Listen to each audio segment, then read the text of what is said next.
We've got, I think, a very powerful lineup of speakers today.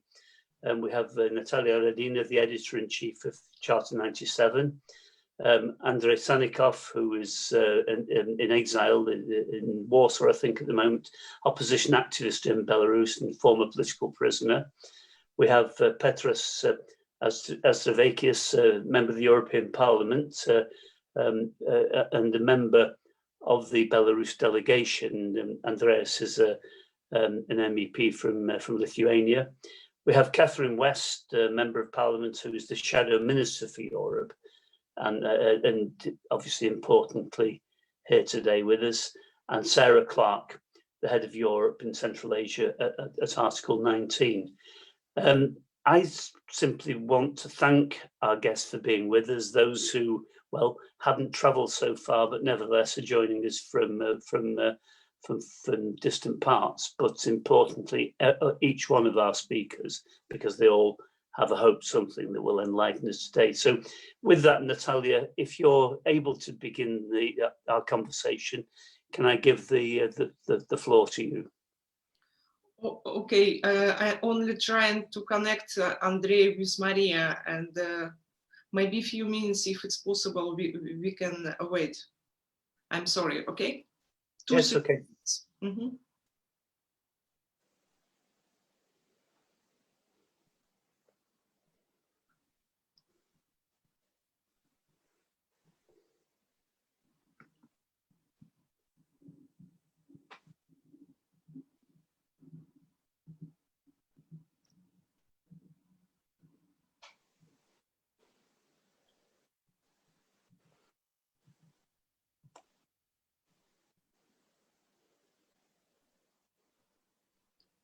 Just a moment, I will call.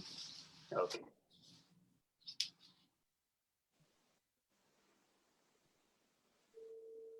Andrei, have you managed to log in now? Yeah, I'm logged in. Oh. I don't Fantastic. There we go. Okay, so Super. So Natallia, do you wish to begin to say a few words? Okay, I can start. Please. I'm Natallia Radina, the editor-in-chief of Charter 97, and I will speak about the situation with freedom of speech in our country. The situation with freedom of speech in Belarus has always been complicated. In all reports of human rights organizations, the Belarusian regime was in the first place as a constant violator of the freedoms and rights of citizens. For 26 years, the authorities have been controlling television, radio, and newspapers, and blocking independent websites. But since the revolution in Belarus, the situation has become outrageous. Journalists are arrested and beaten massively during peaceful protests. Their equipment is taken away. They are imprisoned, and criminal cases against them are opened. During the demonstration, they are shot at with rubber bullets. Their hands and noses are broken, and they are threatened with murder and rape. According to human rights activists, about 250 journalists were detained in Belarus after the elections. Their reports show torture after detention, damage of or confiscated equipment, and the punishment with administrative arrest or fines. 3 journalists were wounded by rubber bullets. None of these facts led to initiation of criminal cases against those guilty of violating journalist rights. Journalists are judged under the article participation in unauthorized public events and disobeying the lawful demands of the police, and thrown into prison for 30 days. Police officers under false names act as a witness at the courts. Not only Belarusian journalists are beaten and arrested, but also Russian, Ukrainian, Polish, and foreign journalists of the world media who come to Belarus to cover the protest actions. Many foreign journalists were illegally deported from the country, and their entry was banned. Moreover, the correspondents of all foreign media in Belarus were at one moment deprived of their accreditation to work in the country by the Ministry of Foreign Affairs. It is claimed that accreditations will be issued based on the new requirements. However, nothing is known about these new regulations. In Belarus, the internet was blocked in the first days after the elections, and it's constantly being restricted during mass protests.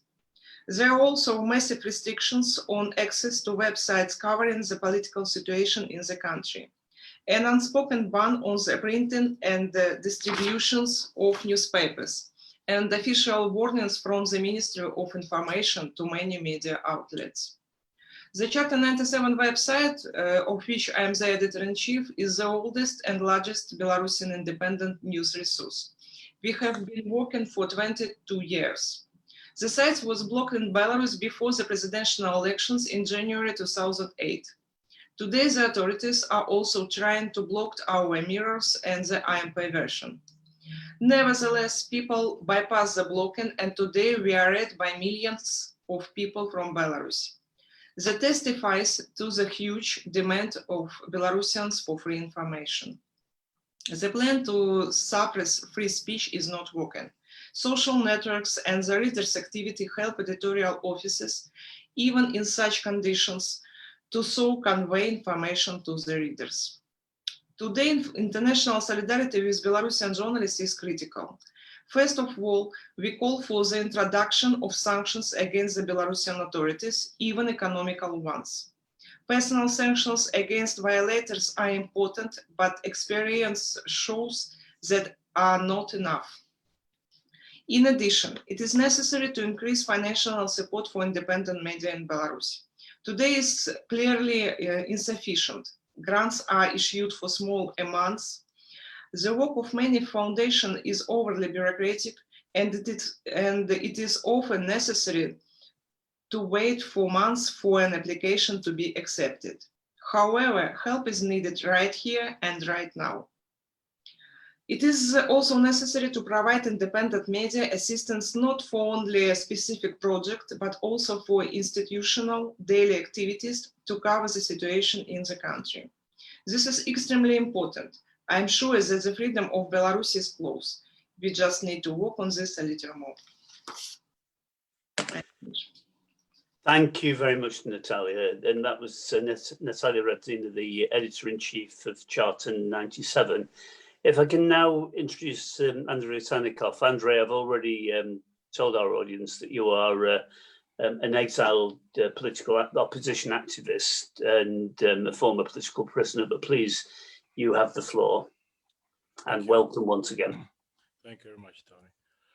Well, needless to say that free word and free media is really the worst enemies of the dictators. It's not vice versa, because the dictators are being listed as the enemies of free media, but I think that it's actually free media that threatens the dictators in every country where such a situation exists. And Belarus is no exclusion, because Lukashenko was paying a lot of attention to the independent media in Belarus and did a lot to suppress the freedom of speech by jailing journalists, by persecuting them, by harassing them. It's only today that there were journalists from 3 media, Tutbay, Online, and Belapan, that were sentenced to 13 to 15 days in prison. So it happens on a daily basis. Natallia didn't mention, but the founder of Charter 97, actually the Charter 97 started as the civil initiative, and the founder of the Charter 97 website, Oleg Bibenin, triggered the foundation of this civil initiative because he was taken to the forest and threatened with the execution. And that was a horrendous case that provoked the reaction, and then journalists started to collect signatures to organized this civil initiative, which later became the Charter website. And again, Charter website is an example how Lukashenko prepared for these events from his side, because it was blocked officially in 2018. But not only that, the authority did everything to transfer the independent media into domain by BY. And it is clear today why it was done so, because it is easy to control. It is absolutely takes no effort to block all the sites that are being controlled from within Belarus. And Charter 97, since the headquarters are outside Belarus and it refused to comply with these stupid demands, is now operating actively, but it's not seen easily in Belarus. I think that today it is extremely necessary to do what Natalya just said. The support of independent media is of paramount importance, because we see during this protest, the media plays the crucial role. The media plays very important role in organizing people, not organizing like for any illegal activities, for the defendants of human rights, because the human rights are being violated in Belarus. Every point of Universal Declaration of Human Rights is being violated in Belarus, and people have the right to defend themselves, but first they have to get the information, and that's why all kinds of communication channels are being used today and are quite very effective. And I do agree with Natalya that the assistance should be increased. And one of the points I also mentioned during the APPG meeting, that the safety of the people who are the beneficiaries of such assistance should be also the matter of concern, because the embassies in those Western embassies of the European Union that are situated in Belarus are being very closely monitored, and any contacts with the Belarusian citizens, especially with journalists, are being also monitored, and the authorities are doing everything to stop people from receiving the aids. Needless to say that many embassies are infiltrated. We know this practice of Lukashenko. The other thing I wanted to mention is the big IT companies, and we know that they are playing, I wouldn't say negative, but I simply don't understand what kind of games they're playing. For example, let's take Facebook. It looks like FSB and KGB people have the control over the leadership, over the administration of Facebook, because many of my friends, both from Russia and from Belarus and from Armenia, so Azerbaijan, from Ukraine, are being banned for speaking against, for example, Kremlin authorities or Lukashenko and his people. I think that there have to be some international interference in these kind of practices, or the recent cases that we learned because the founder of the Telegram channel, which is very important in Belarus, Pavel Durov, said that Apple started to block the accounts that were posting the lists of the people who are guilty and who were involved in the illegal activities against the peaceful citizens in Belarus.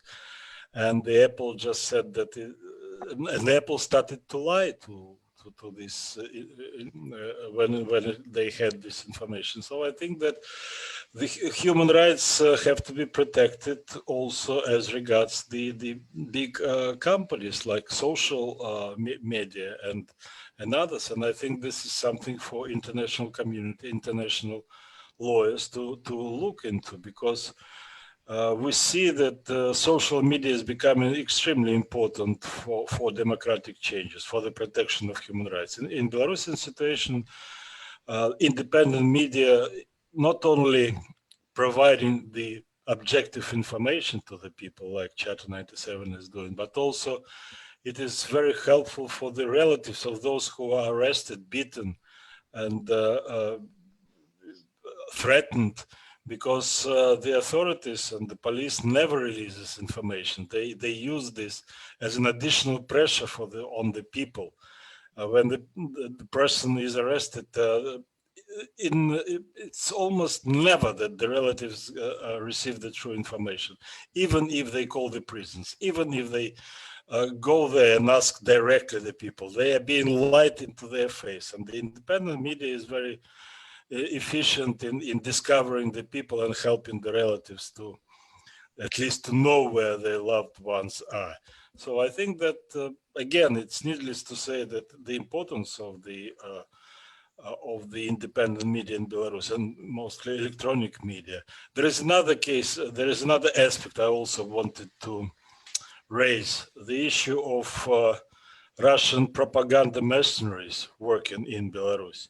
This is also something, I think this violates international law, because they are established liars. Some of them are very well known in Russia for the democratic community of Russia, for the liberal community. And they're being sent to Belarus as mercenaries, getting high pays for lying and for absolutely blatantly lying to the people. And some of them are, so unscrupulous that they take even they don't care about the quality of the video stuff that they're using. They're using footage from different places in Russia to claim that it was happening in Belarus. But these are usual methods. But I think that there have to be international reaction on this. I think that they have to be, these people have to be included into the sanctions list alongside with Belarusians, because they are guilty as Belarusian propaganda. So that's quite a let's say, a very important area. I mean, independent media and how to help independent media, and it shouldn't be ignored, and more attention should be paid to this aspect. Thank you. Thank you very much, Andrei, and we take those points seriously. So thanks. We now turn to Petras. And Petras, forgive me for my Lithuanian pronunciation. Petras Auštrevičius, who is a member of the European Parliament, but importantly is a member of the Foreign Affairs Committee and the Belarus delegation. Petras, you have the floor. Thank you, Tony. Thank you for inviting me to speak on this very important panel about the freedoms, about the situation in Belarus as it stands today and probably tomorrow. I thank the Foreign Policy Center for this invitation, and looking forward for our effective exchange today. Well, Lukashenko regime has a long-standing record of breaking and violating basic fundamental human rights, including freedom of expression, freedom of independent information, and so on and so forth. There is no lack of that record behind him. And he is a best proof that once he took this road, he remains on the road. And I believe will be no different Lukashenko whatsoever, or his policy line in days, maybe weeks ahead. Well, no secret that there are no independent Belarusian news agencies registered in the country, and press freedom in Belarus has significantly deteriorated since 2015. And it is confirmed by independent institutions like World Press Freedom Index. But in fact, after the so-called presidential elections, rigged presidential elections, the situation went from bad to worse. One thing we have to acknowledge, ladies and gentlemen, as success of present resistance against the Lukashenko regime in Belarus is largely based and is strong because of both factors. Very high political activism, very efficient political activism under the very severe conditions and constraints which exist in Belarus, but again, because of continuously effective information coverage of events.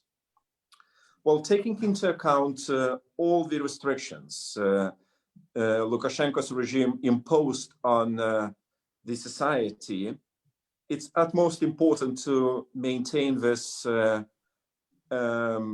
effective information coverage on the ground. And to remember, for example, the story of independent blogger Sergei Tikhanovsky, who was among the first opposition figures being detained and imprisoned, you can take a very good example. The regime was so afraid of Sergei Tikhanovsky, who started his, by the way, bloggers' activities, going deep to the countryside, reporting about the practical life, I mean, about the real life in countryside, which was so different from official propaganda. But that disclosure made the regime looking so weak. And in fact, regime had no choice as putting Sergei under custody and under constant arrest as it stands for the time of being as well. So, in fact, what independent bloggers did in recent Belarus, in fact, they've been able, with very limited resources they maintain and in disposal, to compete with extremely strong state-sponsored informational campaign. So independent bloggers, I mean, one by one, become so dangerous, at the same time so effective in order to present real situation to people. So that's why political activism and effective information coverage, I see it as a two hand-in-hand going factors, which we have to regard as so important looking at the further events. In fact, two speakers who spoke before me, they are completely right. We have to have an EU policy line which, and in fact, democratic community of the world, to see more means to support those who report all violations and, in fact, real events going on in Belarus.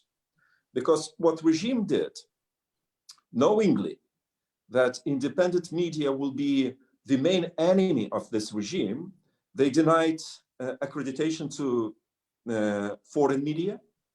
They expelled not just opposition, but as well as many independent journalists, analysts, and bloggers.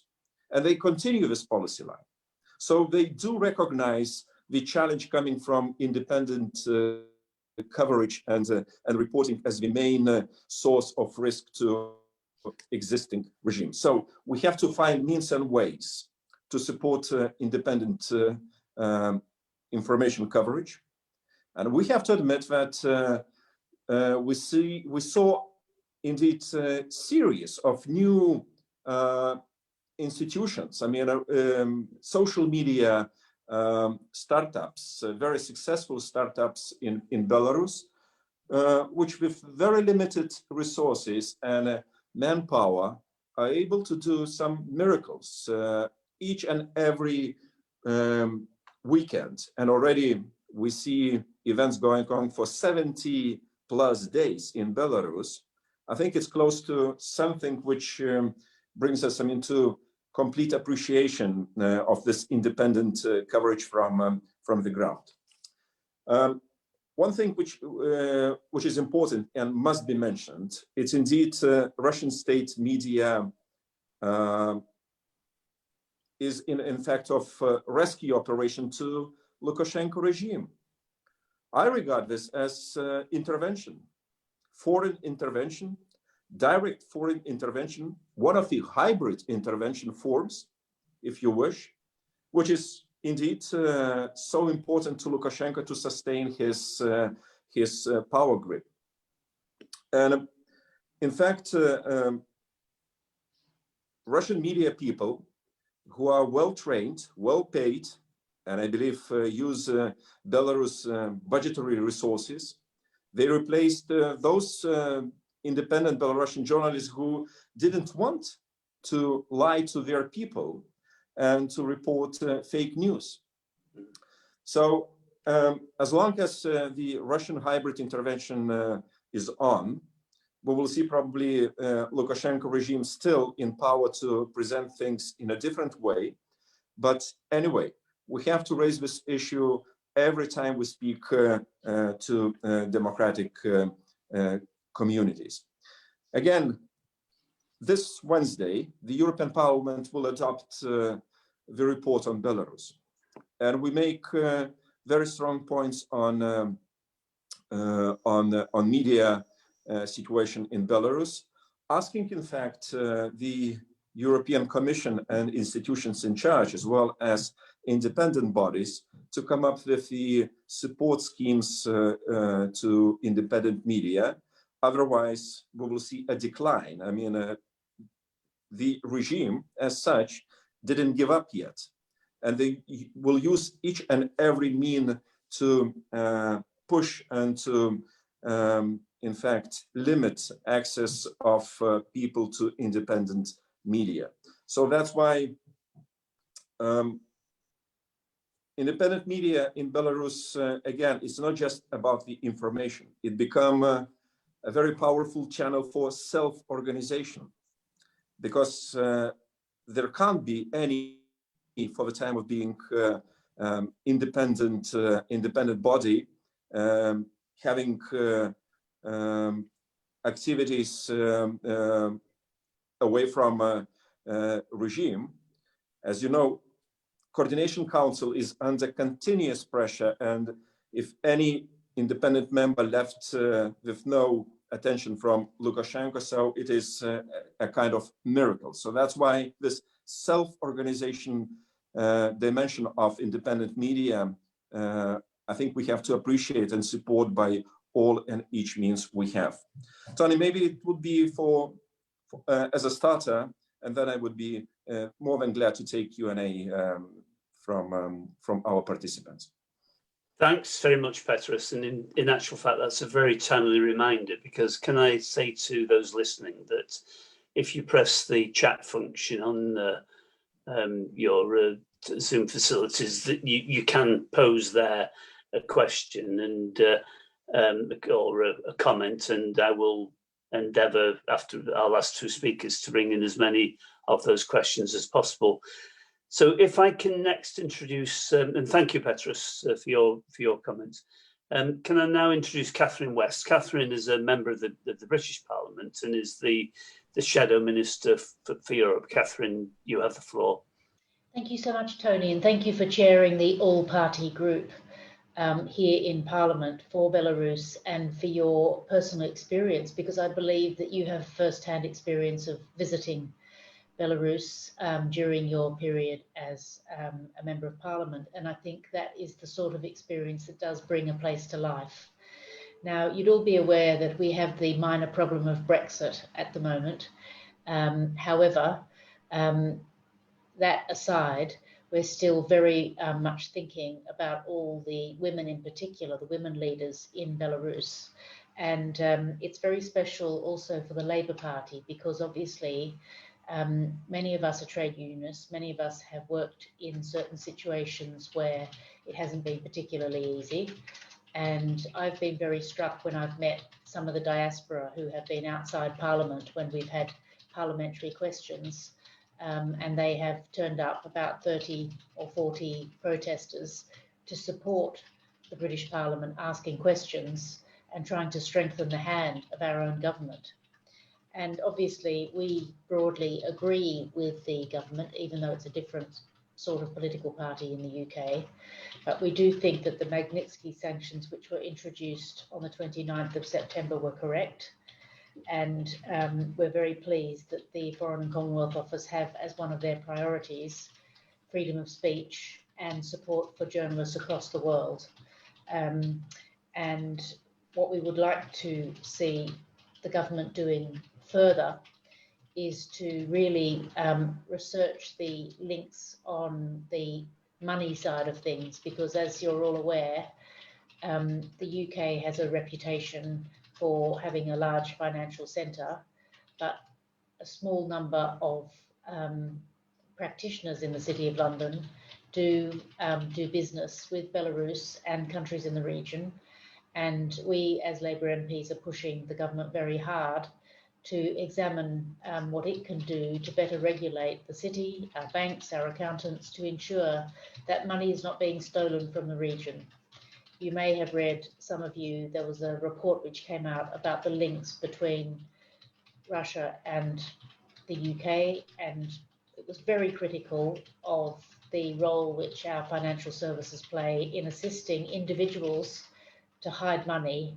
And that is one particular focus which we in the Labour Party have, so that we can push our government to have sanctions which are not just based on individuals or freedom of speech, which is very important, but also people who may have stolen money from the country of Belarus, because we know that many people in Belarus are living on very low incomes, and it's quite wrong that much of the money is being taken out of the country and laundered through the City of London and into some of our overseas territories. After this meeting, which I have to leave a little bit early, I'm going to speak to the Parliamentary Labour Party Women's Forum, and the topic of the conversation is Belarus. And I will be talking about the work of Maria, Veronica and Svetlana and all the other women who have been so brave. And the image which really strikes me, and also Lisa Nandy, who's my boss in the Shadow Foreign Office team, was on the day after the elections when Mr. Lukashenko was dressed in black leather with a gun over his shoulder, because it just seemed to be so contrary to somebody who's just won an election, supposedly. So we've been trying to work amongst women's groups within the Labour Party. At the conference, our annual conference, Lisa said in her speech that she wanted to emphasise the face of courage which those women had shown, and that when they defend democracy and stand up for freedom, they stand up for us, all of us, and must have our support. Some of the particular areas which we as the opposition here in the UK would like our government to focus on are protecting academics, making sure that we have a sufficient number of Chevening scholarships to British universities for citizens in Belarus, and also to focus the government's questioning when they get an opportunity to meet the representative of Belarus here in the UK, to challenge him on the question of the protesters who have lost their jobs or who have been blacklisted from further employment, because these are the sorts of details which I think our government should be asking the representatives of Belarus here in the UK. Furthermore, the members of the arts and cultural community who have also been affected, that's been one of our major points that we've asked about, and also the role of the BBC Russian service.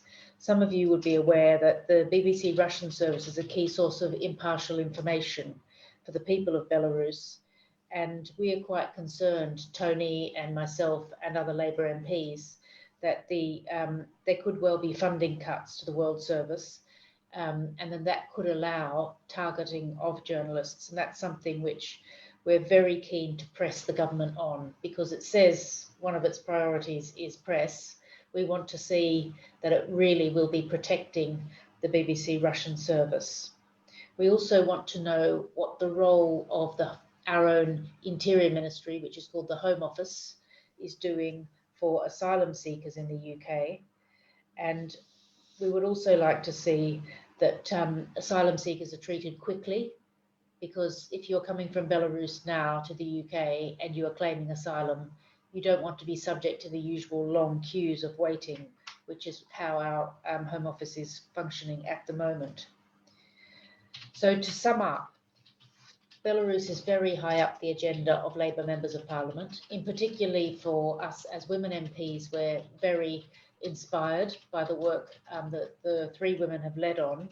And we've been very pleased to watch their journey to Brussels, where they appear to have been feted with flowers and support, met Mr. Macron, which was very positive.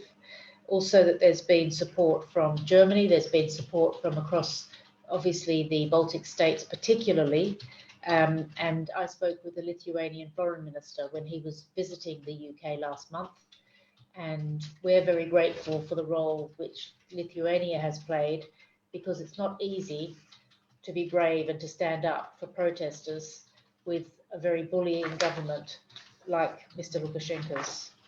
And this is the role that we want to play as opposition members, to continue to meet diaspora members. And you have a very faithful academic called Mr. Alan Flowers, who is also sending me regular emails. Some of you might know him. And he keeps me updated on students here in the UK, because they have very close links right now with what's happening. And we will continue to be asking questions of the government and continuing to hold them account. And I do hope that when it comes to we can travel again, that Maria, Svetlana and Veronika can come to the UK and meet with our Women's PLP here and with our Trade Union Congress. And indeed, that if we get the opportunity, we can visit as well and get to know some of the women in Belarus as well and hear about their struggles, so that we can support each other in solidarity. Thank you, Chair. Thanks very much, Catherine, for your comments. Can I just remind people once again that there is the chat function, and anybody who wants to pose a question to any of the panelists. Catherine will be leaving at around about 5 o'clock, I think, or just before. But other panelists, I think, will be with us a little longer. So if you have a question, please do pose that. But can I now introduce Sarah Clarke? Sarah is the head of Europe and Central Asia for Article 19. And Sarah, you now have the floor.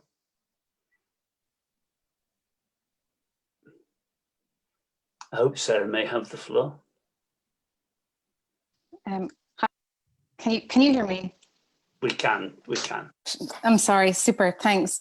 Well, thank you so much to FPC, to Journalists for Justice, to all of the panelists for your extraordinary work on Belarus, and most importantly to any of the of our colleagues from Belarus who are listening today. We stand with you, and we're so extraordinarily inspired by you, especially the women of Belarus. I want to talk about three main issues. One is what we're observing as Article 19 in terms of violations against journalists. Secondly, to explain some of the work that we're doing in Belarus with civil society on the ground. And thirdly, what we're asking for from the international community, and what we're asking for from the British government. So Article 19 is one of the world's leading freedom of expression organizations, and we've been working on Belarus now for about 15 years. So we work with some extraordinary partners and colleagues on the ground. We've been monitoring the situation of freedom of expression in the country for over a decade. And of course, echoing what everybody has said, we've been monitoring some incredibly disturbing developments. And I don't want to repeat too much of what's been said, but just I think to recap.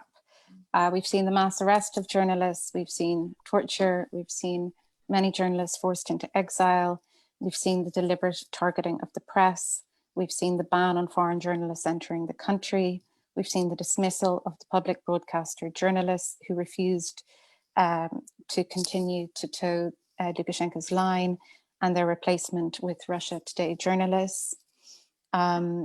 We've seen massive financial implications for those who've lost their jobs, who've had their equipment damaged. We've seen extraordinary numbers of legal threats, of judicial harassment. And one of the biggest challenges that we faced is that there's a real problem for many of us in getting funds and getting equipment to journalists in Belarus. As you know, it's now almost impossible to transfer money into the country, and with the border closures, etc. That's made our work in supporting our brilliant colleagues even more difficult. So I wanted to talk a little bit about what Article 19 has been doing and what we've been seeing with partners on the ground. Now, given the extremely serious security risks in the country, I'm not going to name our partners, but I just want to tell you how brilliant and extraordinary they are. What they've been experiencing, we work with civil society and independent media in the country. They've been experiencing arrests, torture, detention, disappearances, a major lack of what we would call digital security. So as you know, there was the huge internet shutdown, and I think we can't overemphasize how serious a full internet shutdown was. That was the first time that had ever happened in Europe. And since then, we have seen the regular switching off of mobile internet. So Lukashenko's government are forcing internet providers, including Western internet providers, to shut down or to slow down the mobile internet. And I want to call out some Western companies in this. A1, the Austrian internet provider who has been complicit in shutdowns. LifeCell, which is part of the Turkcell group, so Turkish-based internet provider, and then the Belarusian internet provider MTC. But I'd really like to highlight in particular the Austrian company for their complicity in such gross human rights violations. So what's the impact of these shutdowns and the slowing down of internet access? Well, protesters cannot access information, they can't protect themselves, they can't organize to know when you have police and security forces coming, and they can't really organize protests. So what our partners have been doing is helping protesters on how to use VPNs.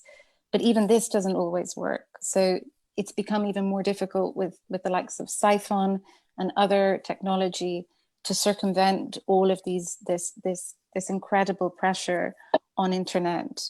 So what we really need is support from international actors to fund VPNs, because this is the Telegram revolution. So we need to protect internet freedom in a really big way.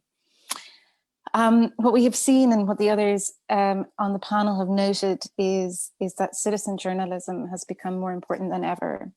So citizens are making videos of law enforcement who are beating and detaining protesters.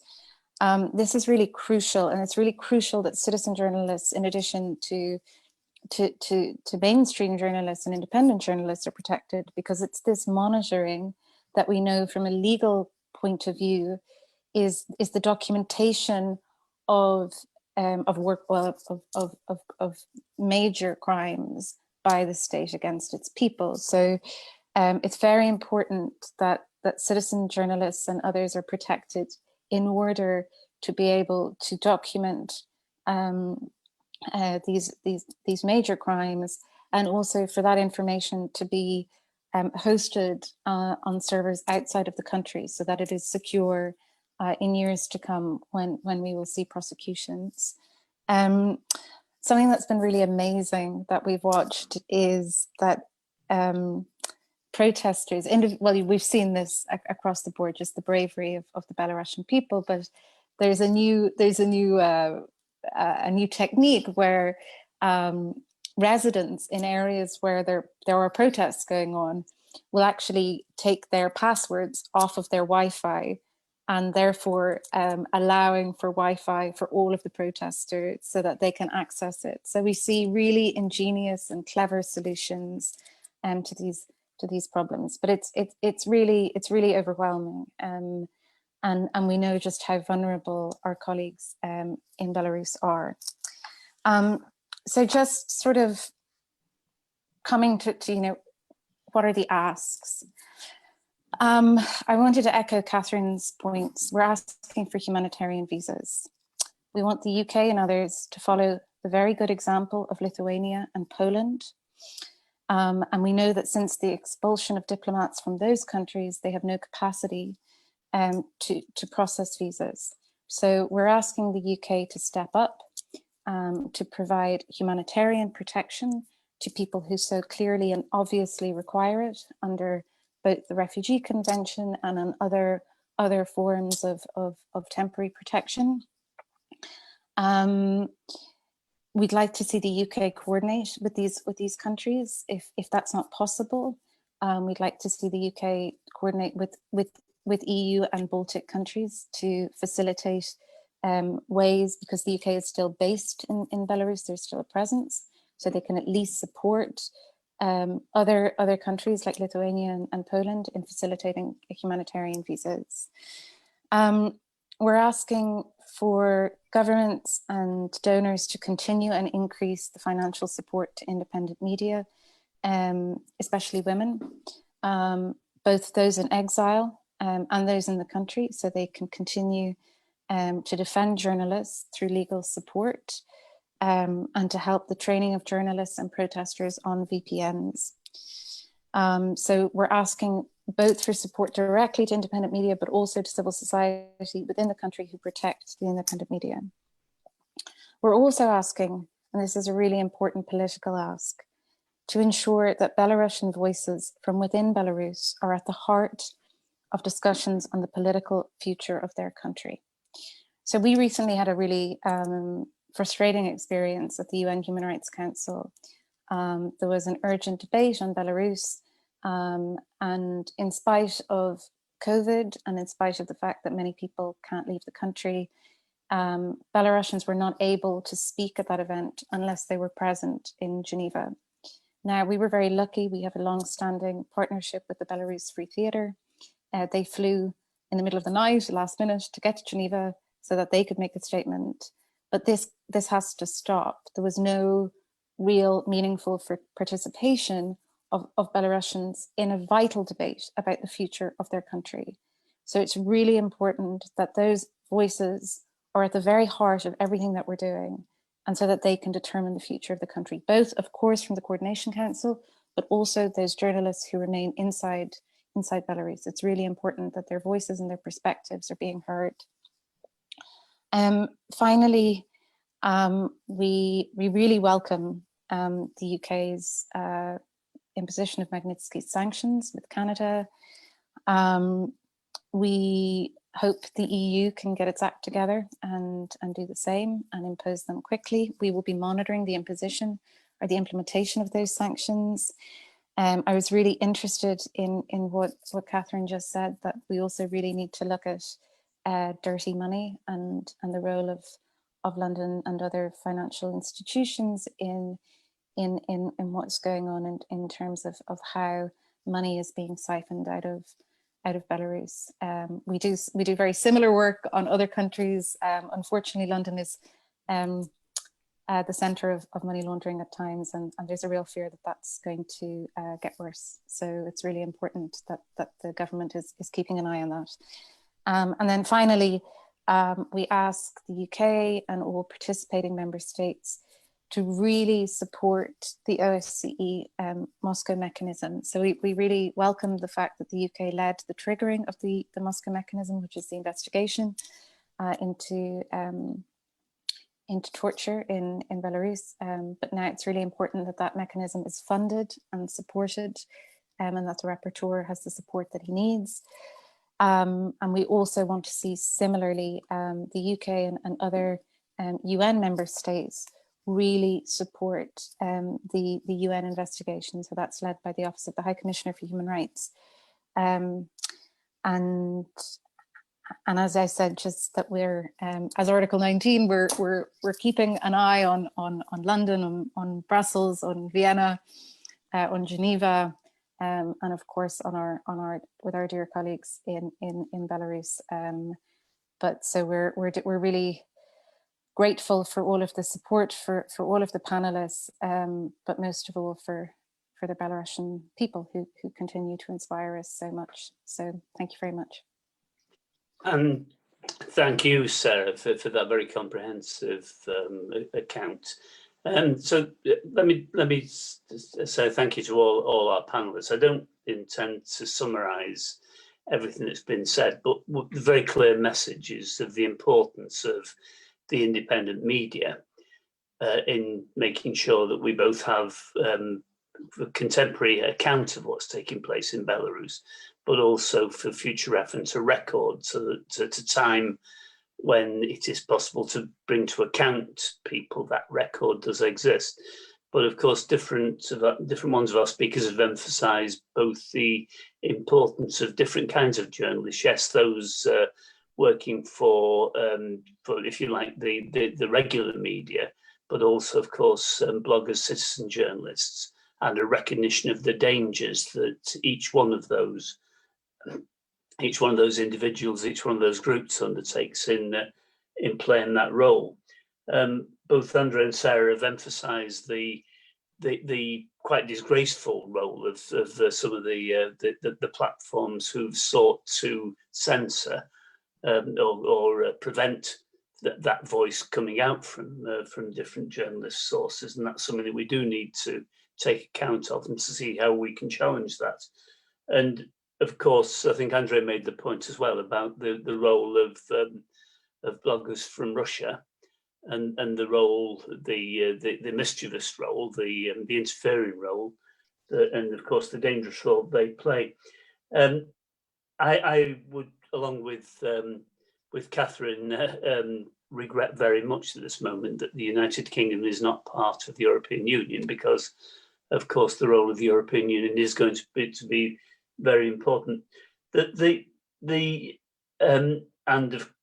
role, but of course, the role of the UK is important. We are one of the world's leading financial centres, and both Catherine and Sarah have emphasised the importance of the UK cleaning its act up and making sure that we have clean hands, but actually in having clean hands, that those financial institutions are not there to launder the dirty money that's coming from the Lukashenko regime, whether directly from him or from those around him. It's a point I know Andrei Sannikov made to me and others last week. I'll just repeat again, the chat function is there for people who want to raise questions. I will raise some of these questions directly with our panelists. Could I though begin by asking Petras one particular question? I think most of us have been very struck by the role that the Baltic states, your own country, Petras, Lithuania, but also your near neighbours, and of course Poland, in trying to bring pressure to bear, but also to give support to opposition voices.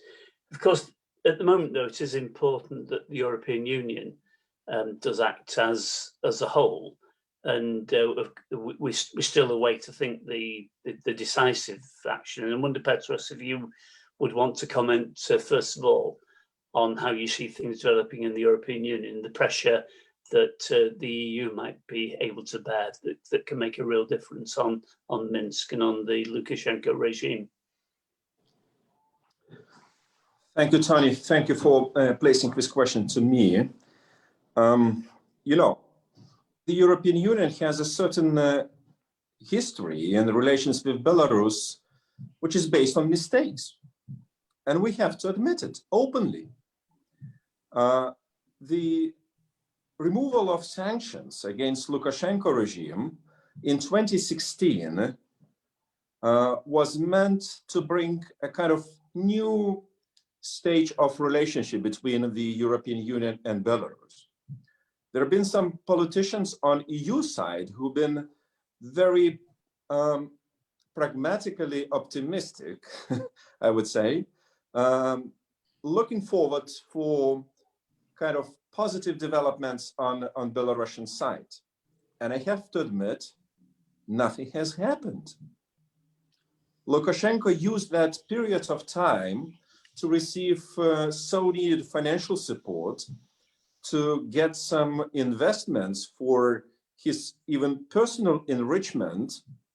But on the democratic criteria side, what we are speaking today about, media, human rights, very little, if anything, has happened for a better change. And EU side was simply observing those things, developments every year, hoping that Christmas will bring something better and good.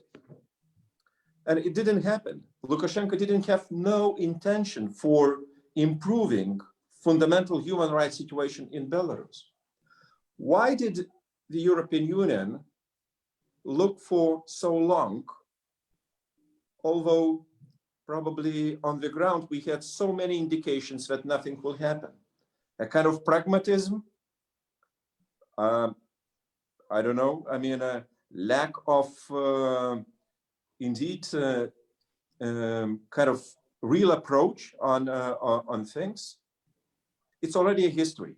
But if we don't learn from the history, if we don't make any conclusions out of this, so we will be bound to repeat a mistake, probably with the third country in years to come. So that's why now, Tony, I would describe the policy line from the EU and Britain including. I still see Great Britain as a part of Western democracies. And I appreciate, by the way, the return of the British ambassador to London as a sign of solidarity of with the Lithuanian and Polish ambassadors who've been asked by Lukashenko to go home for a while. It was so important to see the solidarity from the British diplomats in order to understand that, I mean, we are still together and we see things in common. So I base my policy line towards Belarus from EU on kind of concept of 3S: solidarity, support, and sanctions. All those things, they have to go hand in hand at the same time, together. So we have to be strong because those dictators, they really, very often they understand the language of power. And I guess the West has a power.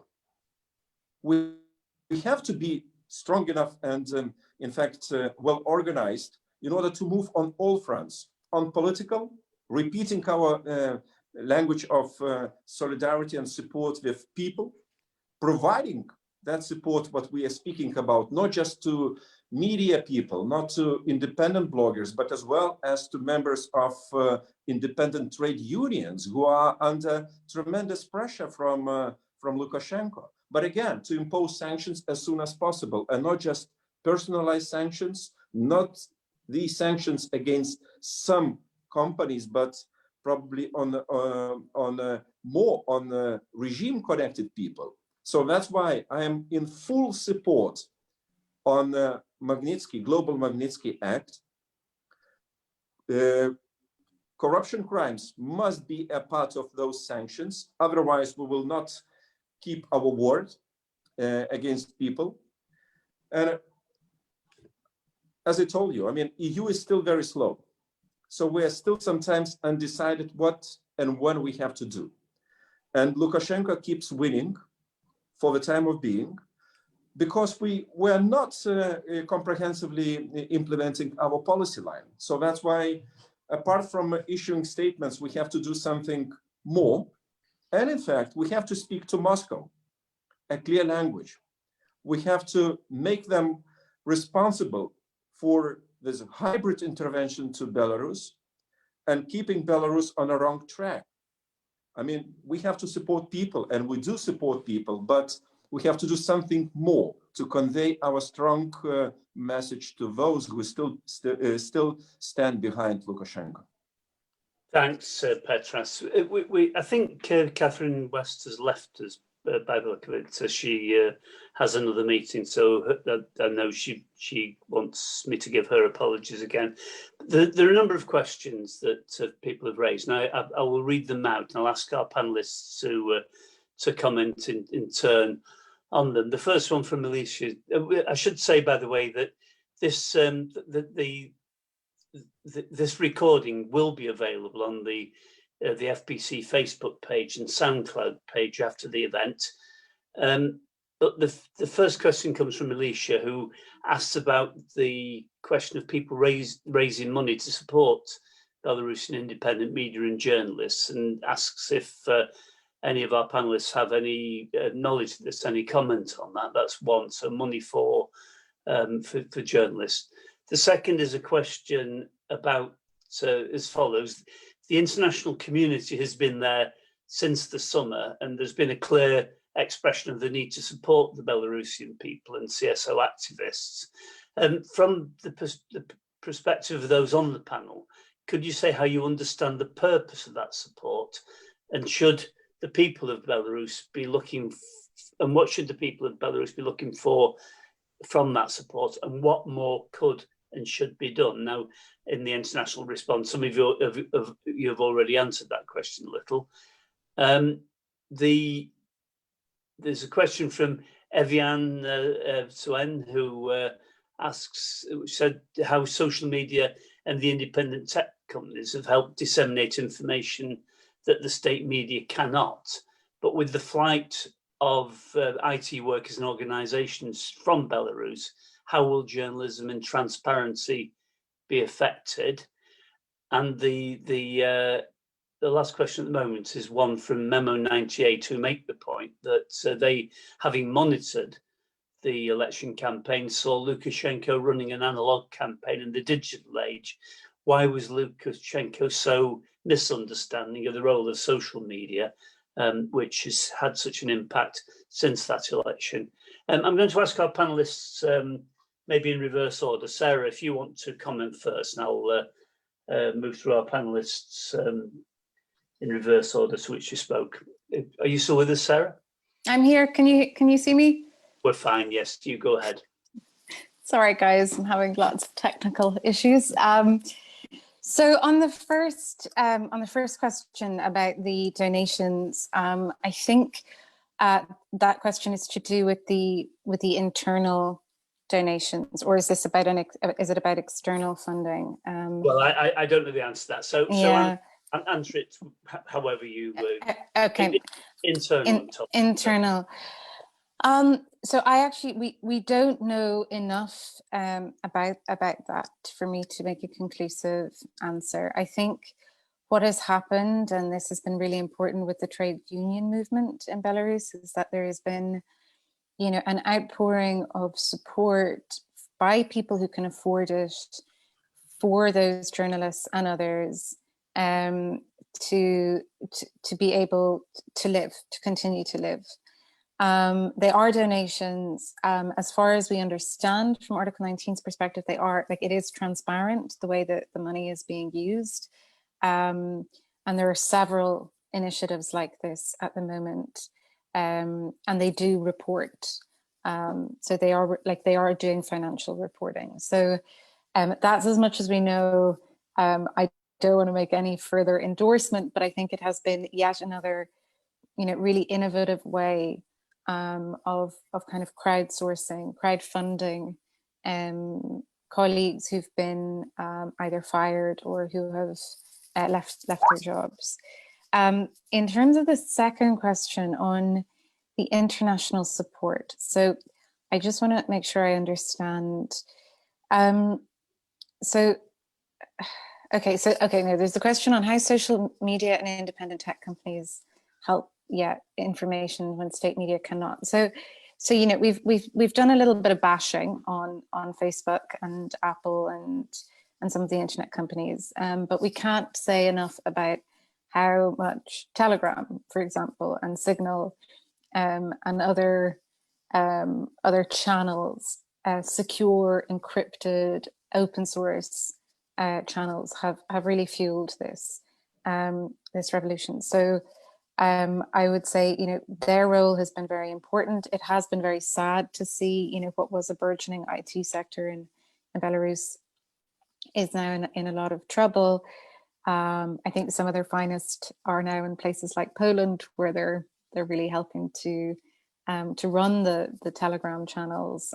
So I think that's hopefully that somehow answers that question. And then I think the final question just about support. I think it was a comment from Memo. It was great. Campaigns in a digital age. Can you repeat that? I'm sorry. Yeah, I think the question, I think, was essentially that Lukashenko ran an campaign. Why did he misunderstand? Why did he miss?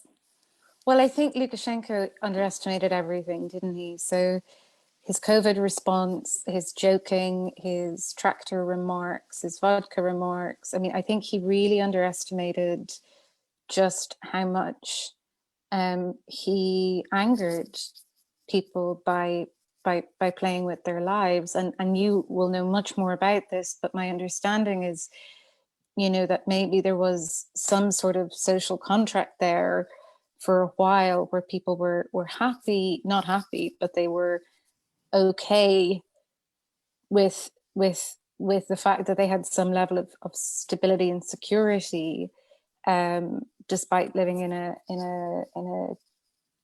dictatorship. And I think he really underestimated just how much his mishandling of coronavirus was going to really enrage and then transform a whole society into the revolutionaries we see now.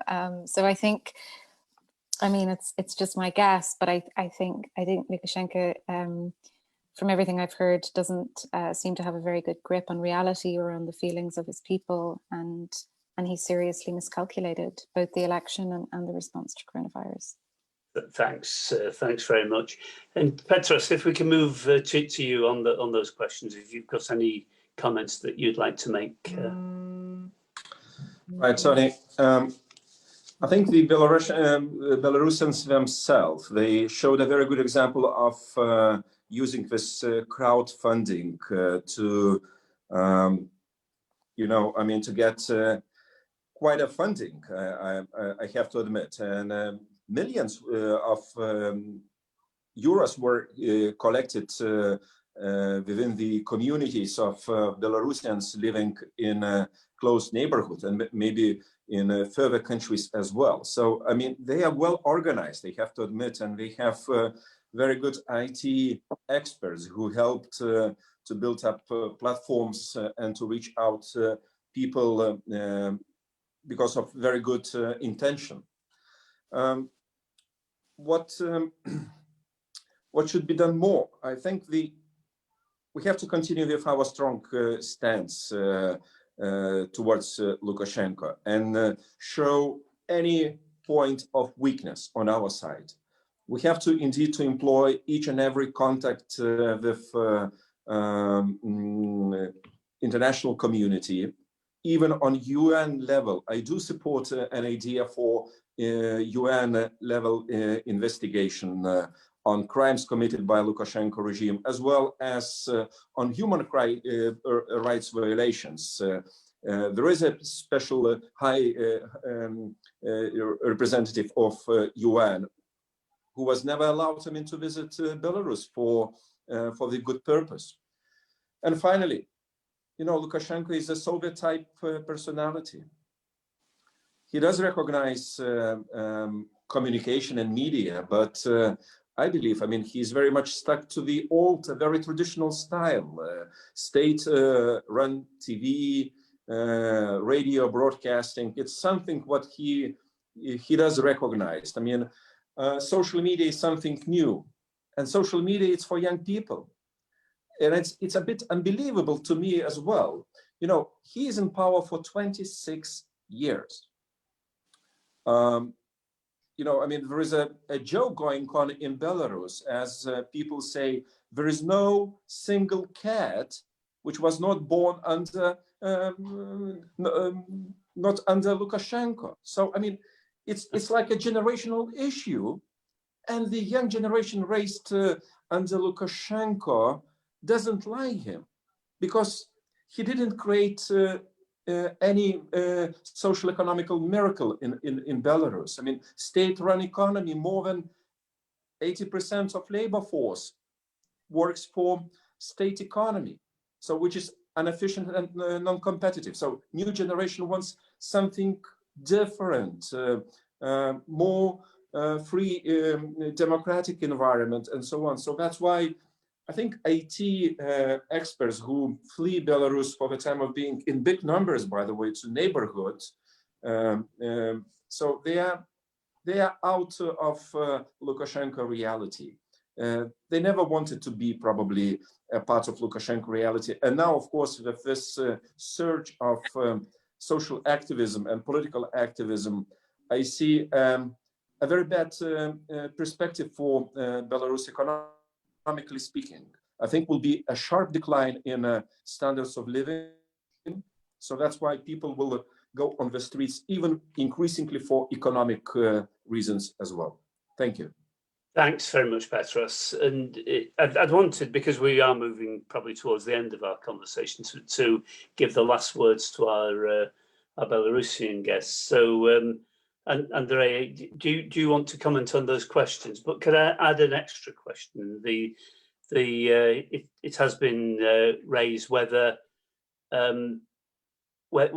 President Putin would be prepared to work with an alternative leader, and whether we in the West can bring pressure, have dialogue with President Putin to see how far he is prepared to be part of the solution in Belarus, rather than part of the problem. Andrei, do you want to comment on that and the other questions raised with us? Maybe Andrei is not with us. I'll unmute myself. Andrei, yeah, I'm here. That's fine. Yeah, about President Putin and his role. You know, the West didn't ask such questions when it supported Ukrainian revolution. The West didn't ask such questions when it supported other changes in other countries of the former Soviet Union, like Armenia, for example. But it's a different story, or other countries. Why the question always pops up about Belarus, that Putin is the dominant force in Belarus? No, I think that Putin is living happily with those who are supported by the people. Yes, he tries to support dictators, as he does in Belarus, as he does in all over the former Soviet Union. But he accepts the reality. So it is important now to concentrate on Belarus per se. Belarusians are saying and sending the message to the world. Look, Lukashenko tries to drag Russian factor into the Belarusian situation. Kremlin tries also to intervene in Belarus. We don't want this. We want to get rid of Lukashenko, and then we will organize our lives ourselves. So that has to be the basic attitude towards Belarus and Belarusian revolution. So, you know, it is, in other words, don't strengthen the role of Putin in what he thinks is his sphere of interest. It is not. It is sphere of interest of Belarusian, first of all. And in general, I think that there were many questions asked, and Petras was rightfully pointing out to the mistakes of the European Union, especially lifting of sanctions in 2016. It was done before. You know, there were also introduction of sanctions and lifting of sanctions, and it led to more and more dangerous developments in Belarus. It led to more and more repression from the side of the dictator, Lukashenko. So it's time, I think, to really, first of all, to admit these mistakes. And I'm grateful to Petras that he is doing that. And second, to think about the broader context. Because I think the democratic world has to develop soft power to deal with such situations. And because it is not the isolated situation of dictator against people in the former Soviet Union. You know it very well that it is almost everywhere, including Russia itself. And the soft power that was once on the Western side is now being used by thugs through the same social media that we are talking about, through media in general, and they're being very aggressive and very, let's say, dangerous, dealing with the difficult issues, and of course denying democracy, denying human rights. And the West is hosting Russia Today on its territories. Yes. So let us think about this, how to use Belarusian case and the amazing courage of Belarus, amazing bravery, amazing sacrifice for the common cause of improving the democratic context around us. And because I stress it all the time that it is not only about the human rights and democracy on the territory of Belarus. It is clearly, for me, it's clearly a case of international security and the threat to international security that is coming out from the situation like Lukashenko regime created today in Belarus. So I think that there was a question of what Belarusians expect from the international community to do. I must repeat one very thing that is very clear for me, but not clear for everyone. We need sanctions, economic, trade, business, financial, closely tied to one moral principle: freedom for all political prisoners. That's it. It is not the sanctions to produce some impact on political situation, because it is common knowledge. The Belarusians are resolute and they will finally decide their fate for themselves. But we need to save people. When we are saying that journalists are being thrown in jail for a couple of days or for a couple of weeks, you know, it is the conditions in Belarusian prisons and the behavior of wardens is such that people could be killed in a couple of days. As we know the cases, and there are still people that are missing. So the measures, this visa bans is just a minor restriction of travel for people who do not travel anywhere. We need real sanctions with only one message: free political prisoners, and then we will talk. That's it. And it is not happening. There are always, you know, some kind of pretext and conditions being put forward that it will hurt, allegedly it will hurt Belarusian people. No. It is now clear that this argument is really hypocritical, because nobody hurts Belarusian people more than Lukashenko and his thugs, and that are beating now people, killing and torturing in the streets. So I think that the West has a lot of soft power at its disposal, and simply political will is needed to use it. And that's in general what Belarusian people do expect from democratic world. Thank you, Andrei. It's probably worth me pointing out that when you speak about sanctions and political prisoners, your own experience was exactly that you were released as a political prisoner because of the imposition of sanctions by the West. So this is not an academic exercise. It's something that you know very well. So thank you for your comments. But Andrei also makes a point about the incredible bravery of the Belarusian people, and I think in particular, not simply the leadership, obviously Svetlana Tikhanovskaya herself as a woman, but the women of Belarus have been visible on in our television screens and our social media for their phenomenal bravery in standing up to the Lukashenko regime, and so it could not be more appropriate than asking Natallia, if you, Natallia, want to begin to sum up the questions that you've heard, but also any final comments from you as we move to the end of our conversation. So Natallia, once again, let me give you the floor. Let me begin with a question about Putin, as it is so popular these days. I will answer short. The West should not forget that Putin is exactly the same type of dictator as Lukashenko. His regime is incapable of bringing freedom or democracy into Belarus. Therefore, it is dangerous to perceive Putin as a possible mediator in the situation in Belarus.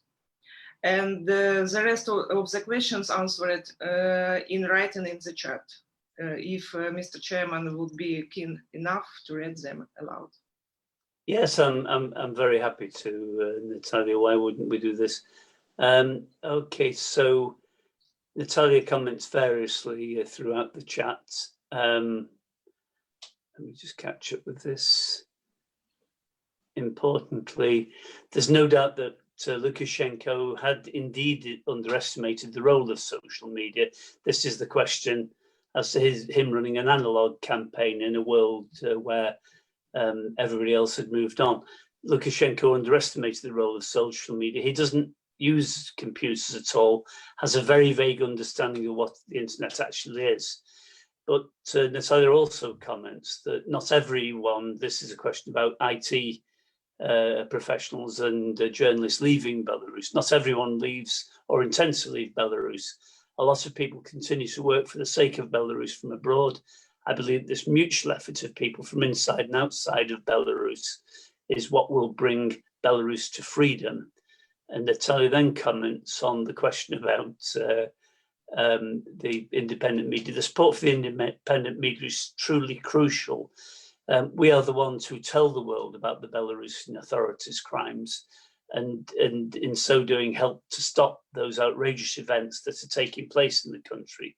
Media workers at the forefront of the fight. They are saving lives, protecting democracy and the country's independence. Well, I think with that we do move to our close, Natallia. So let me thank Natallia, let me thank Andrei, Petras, Sarah, and Catherine West, no longer with us, for their presence today. This is a very powerful voice that we've heard from Belarus, a very powerful voice we've heard from Petras, from the European Parliament, and from both Catherine and Sarah. And I'm grateful to all our panelists, because this voice must be amplified, and we must use every opportunity we can to make the case for Belarus, to make the case for freedom in Belarus, and to make the case actually for a better, more hopeful Belarus for all its citizens, because this is part of our common European home, and our common home, in any case, in the world, is the Belarus that we want to see emerge. So thank you everybody for being with us today. Thank you to the Foreign Policy Centre for their initiative in bringing our guests with us today, but mainly thank you for you being with us. Thank you to our panelists, because your voice has been a very important one, and one that will echo in our hearts and in our minds. And with that, I'm going to close this meeting and wish you all a safe evening. Thanks. Thank you very much. Thank you, Tony. Thank you. Goodbye to all. Thank you, Tony. Thanks, Bye. everybody. Really, really appreciate it.